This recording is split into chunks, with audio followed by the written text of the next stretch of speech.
naman ang susunod na pipiga ng gatas. Kaya sa mga katunggali ko, wag na wag yung mamaliitin ang powers ko.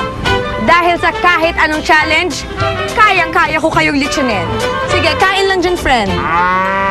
Rox, ready ka na ba? Ready! Ano pa ang hinihintay mo? Agad-agad, simulan na! Babawi na, gumagamit ng tiko. Yan, ganun-ganun lang talaga siya. Parang I love you, Telever. Ganyan! Ipagpatuloy mo lang yan, Rox! You're doing great. Steady ang flow ng iyong gatas. Desperado ka na ata at pati tuhod, ginagamit mo na! Ano namang tawag dyan sa teknik mong yan, Rox? Muay Thai. Muay Thai. Okay, siya naman ay Muay Thai. So sabi ko nag-Muay Thai ako. Sabi ko, try ko nga gawin punching bag.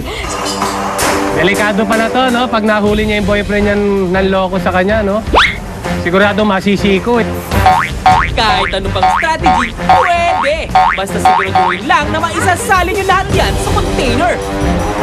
Oras na para rumampa.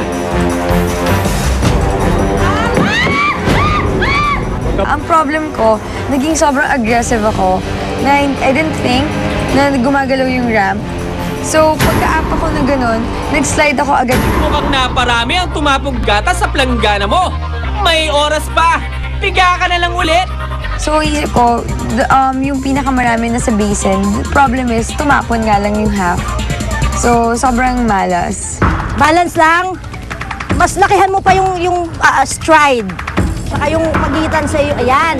Sige, nakukuha mo naman. Ay!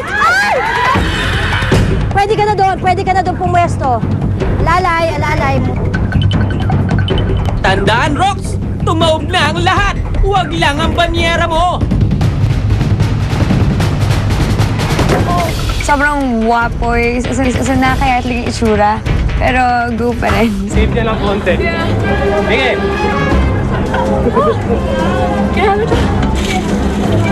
9 minutes, 30 seconds. Pwede ka na mag-steady dyan. Hindi pa rin nawawala ng pag-asa si Rox, pero wala na siyang oras. Sukatin na yan! Samantala, mukhang masama talaga ang naging bagsak ni Rox sa ating unstable ramp. Kaya naman agad itong inasikaso ng medical team. Kasi nung tumaba kasi ako the first time, yung palanggana, sumabot sa burn ako.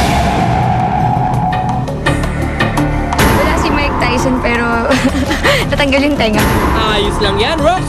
Nakakabilib ka pa rin. But if I had a chance to do it all over again, I would have done something else.